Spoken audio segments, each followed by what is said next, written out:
The moment the sheriff's cruiser turned into the HOA president's driveway, I knew this had stopped being a neighborhood dispute and become something that was going to end in handcuffs. 4 weeks earlier, they'd told me I owed them $5,000 for building a barn on my own land. And now the same people who loved writing courtesy violation notices were about to learn what a real investigation feels like. I stood on my porch with my coffee going cold, watching the blue lights bounce off the snow-crusted mailboxes down the street, and I thought, yeah, this is exactly where your power trips were always going to take you. It started like most dumb HOA wars. Start loud tires, a clipboard, and someone acting like a laminated badge makes them king. I was halfway up a ladder swinging a hammer and fitting the last beam into place when I heard tires screech on gravel. That sound didn't belong on a quiet morning. That sound was a minivan doing 40 in a 25 because the driver believed speed limits were for other people. I didn't even have to look. I already knew. The same white minivan, the same aggressive little chirp of brakes, the same energy of someone pulling into my driveway like they paid the mortgage. "Excuse me," a voice snapped sharp enough to cut through the steady rhythm of my hammer. I climbed down, wiped sweat off my forehead with the back of my hand, and turned toward the show. There she was, Linda Parker, president of the Maple Ridge Estates Homeowners Association, standing with her arms crossed like she was guarding a national monument instead of a row of identical beige houses. Khaki capris, polo shirt, sunglasses perched on her head, and that thick HOA binder tucked against her hip like it was scripture. "What do you think you're doing?" she said. Not a greeting, not a question, more like an accusation from a judge who'd already decided the verdict. "Good morning to you too, Linda," I said, because sarcasm is sometimes the only thing keeping you from screaming. She pointed at the barn frame behind me like it had personally insulted her. "You can't just build a barn in this neighborhood. It violates HOA Code Section 7, Paragraph 4. All exterior structures must be approved by the Architectural Review Board." She said it the way people say the law when they're quoting something they printed off Facebook. I just stared at her for a beat, then pointed to the weathered wooden sign I'd nailed to a post at the end of the driveway months earlier. Private Property Estaunden, 1889. I'd burned the letters in myself. No fancy font, no cute little flourish, just the truth in wood and smoke. "This isn't your neighborhood," I said. "Not legally, anyway." She gave that little laugh like I'd told her the moon was made of cheese. "This land is inside Maple Ridge Estates. You fall under the association's jurisdiction." "No," I said, keeping my voice calm, even as my jaw tightened. "My property line wraps around the entire southern leg of your subdivision like a horseshoe. My family owned this land when your neighborhood was still a cornfield and a dream in some developer's pocket." Linda blinked, like she couldn't compute a world where something existed before her HOA. "That doesn't matter." "Oh, it matters," I said, "because I have the original deed from 1889 filed with the county.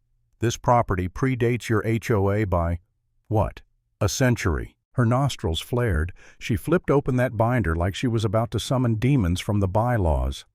"I don't care what paperwork you think you have, you will be hearing from us. This structure is unapproved, unsightly, and an eyesore." I looked over my shoulder at the barn frame. New timber straight lines, classic gable roof, the kind of build my great-grandfather would have nodded at with a quiet little smile. "Funny," I said. "The only eyesore I'm seeing right now is your attitude." She jabbed a finger at my chest. "You're going to regret this, Mr. Cole." I watched her stomp back to her minivan, nearly kicking over one of my chickens that had wandered too close.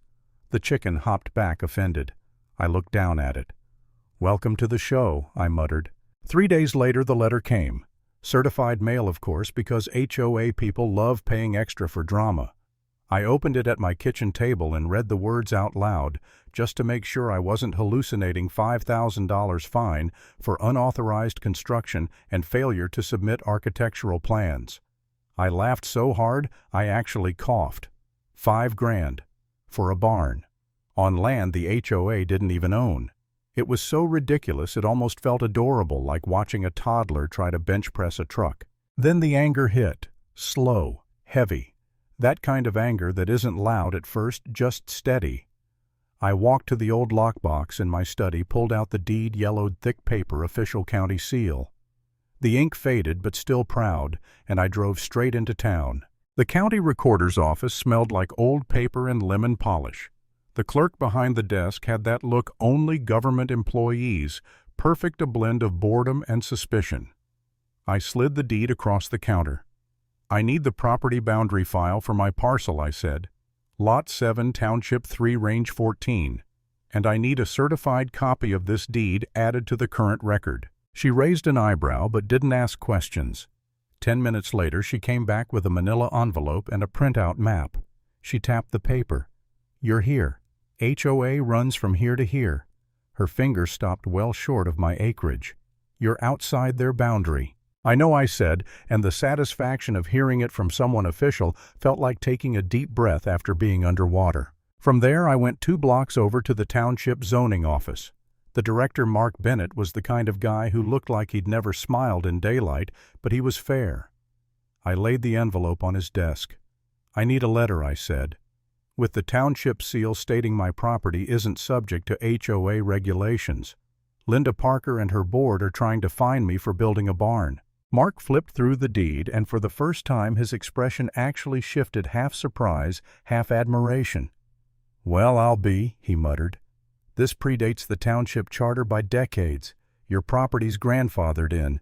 You're not beholden to HOA covenants unless you sign them." "I didn't sign a damn thing," I said. "Then they've got no legal standing," he replied. "I'll draft the letter." When I got home, I scanned it and emailed it to the HOA's general inbox. No subject line, no message, just the PDF like a mic drop in file form. I thought that would be the end. I really did. I thought surely a grown adult with a binder would read the letter, realize she'd stepped into the wrong yard, and back off. That night, right as the sun dropped and the wind picked up, I saw headlights near my fence line. Linda and 2 board members stood just outside the cattle fence, whispering like kids caught sneaking cigarettes behind the gym. I walked out with a lantern and set it on the fence post. "Evening," I said. Linda folded her arms. "Your tone in that email was completely inappropriate." "I didn't use a tone," I said. "I sent you a legal document." One of the board members, a thin guy with a Bluetooth headset still in his ear, like he was on call for being annoying, cleared his throat. "We were under the impression your property was within the subdivision boundaries." "You were wrong," I said. He shifted. "We've already allocated community funds to pursue enforcement." I stared at him. "You used HOA dues to enforce rules on land you don't even control." Linda snapped, "Don't twist it. We acted in good faith." I lifted my phone. "You mind repeating that?" Her head jerked back. "Turn that off." "It's a public conversation," I said. "You're standing on a public right-of-way outside my fence. I'm on my property. I'm well within my rights." The Bluetooth guy muttered something about reviewing bylaws and backed away. Linda stayed, eyes narrowed. "You're isolating yourself from the community," she said. I shrugged. "Funny. I never asked to be part of it." They left in silence. I went back to my barn frame and climbed the ladder to finish the roof line, trying to shake off the feeling of being watched. I told myself it was done. I told myself I'd won with a simple letter. I told myself Linda Parker was just loud, not dangerous. 3 days later, I woke up to a bright orange notice stapled to my gate. A county stop work order.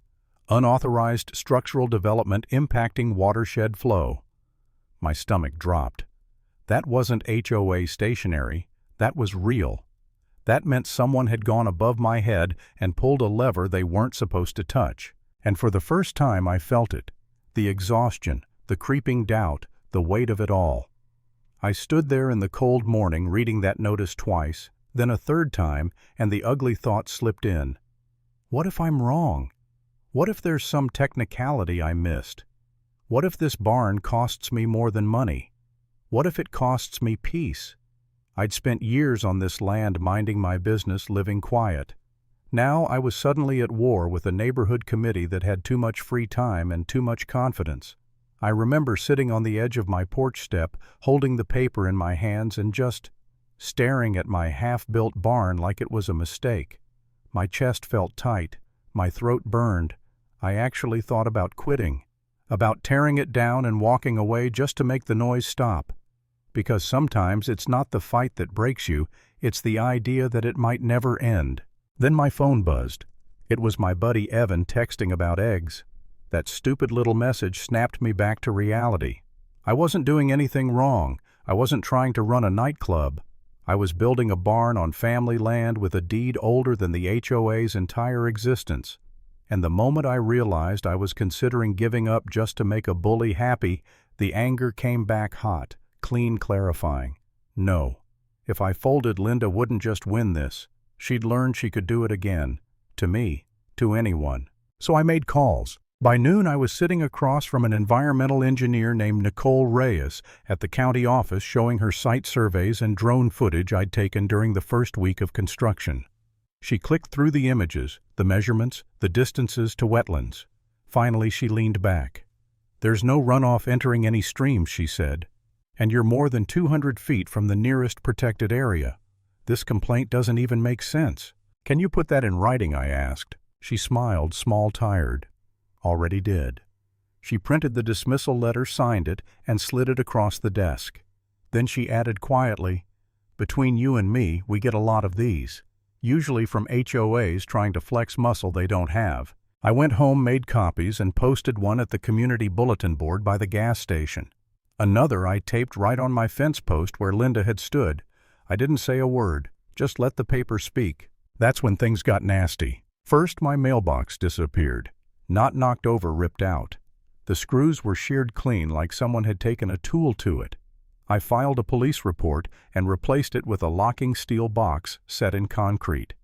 2 nights later, I pulled into my driveway and heard the crunch. Nails. A whole bag scattered across my gravel like someone wanted my tires to bleed. That was the line. No more paperwork. No more polite emails. I installed trail cams, good ones. Infrared silent shutter, high resolution. I hid them in the trees like secrets. A week later I had footage. Full-color video, a man walking up my driveway at 2:07 a.m., head down, hood up, carrying a 5-gallon bucket. He tilted it and roofing nails poured out like metallic rain. He moved with confidence like he'd done it before. Then he looked up just long enough for the camera to catch his face. Todd Parker, Linda's husband. I drove straight to the sheriff's office and sat across from Deputy Harris. He watched the clip once, then again, then let out a low whistle. "That's real stupid," he muttered. "Criminal mischief?" I asked. "And trespassing," he said, eyes hardening. "You want to press it?" "I want it to stop," I replied, "and they won't stop unless it hurts." 2 days later, I watched from my porch as Deputy Harris's cruiser rolled into the Parkers' driveway. Todd came out in a bathrobe like this was some misunderstanding about trash cans. He tried to laugh it off. Harris didn't laugh.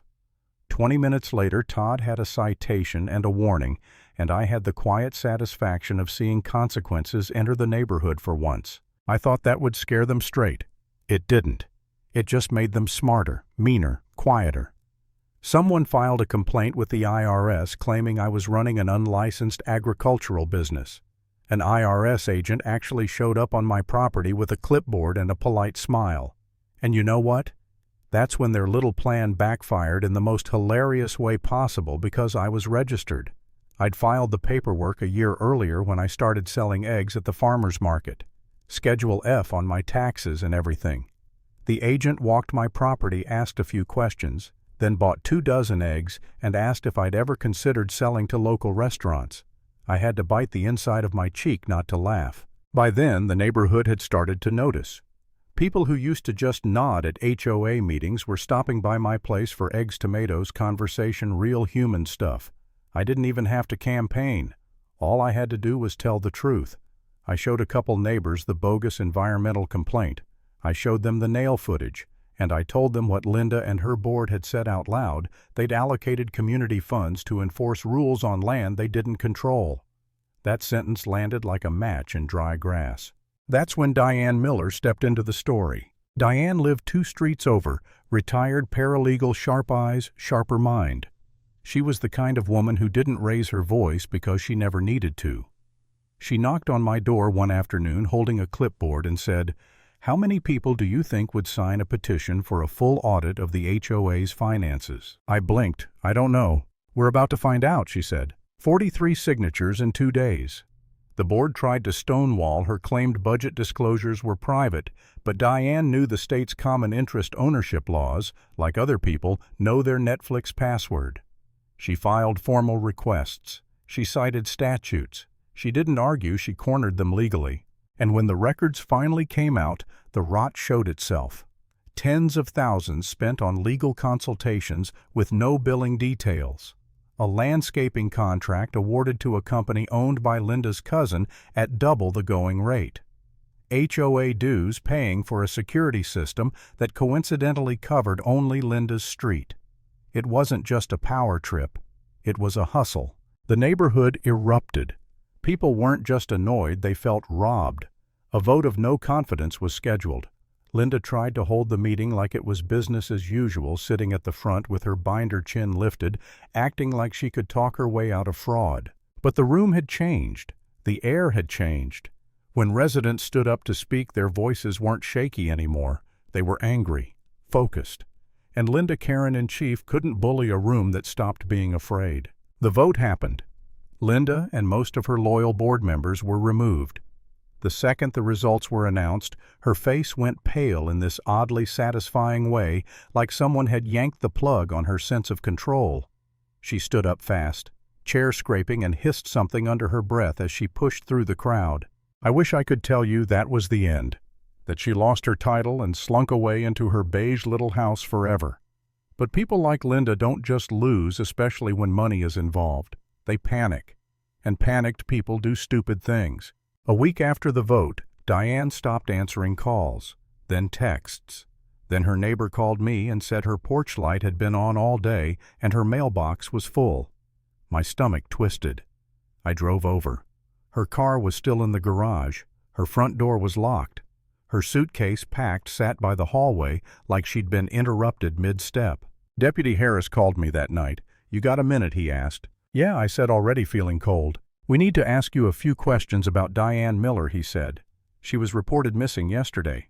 Family hasn't heard from her in over a week." My chest tightened. "You think it's connected to the HOA mess?" "I'm not ruling anything out," he replied. "Not yet." That night I sat in my barn loft, the unfinished board smelling like fresh-cut pine, and I started digging through my trail cam archive.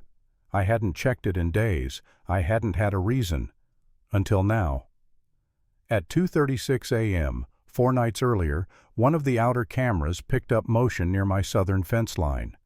A single figure, hood up, no flashlight, just standing there watching for almost 7 minutes. I zoomed in, adjusted contrast, and froze the frame. Todd Parker. I printed it and brought it to the sheriff's office the next morning.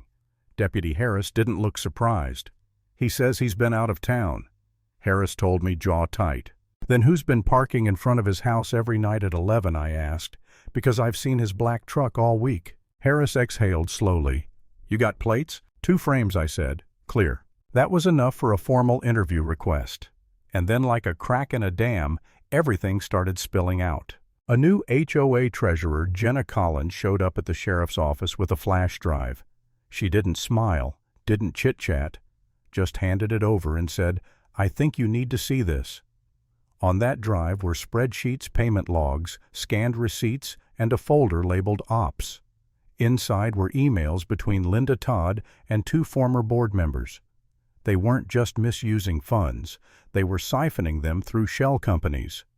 Community Solutions LLC, Sunrise Consulting, $35,000 here, $12,000 there, and the mailing address on one of the company's APO box registered to Todd Parker.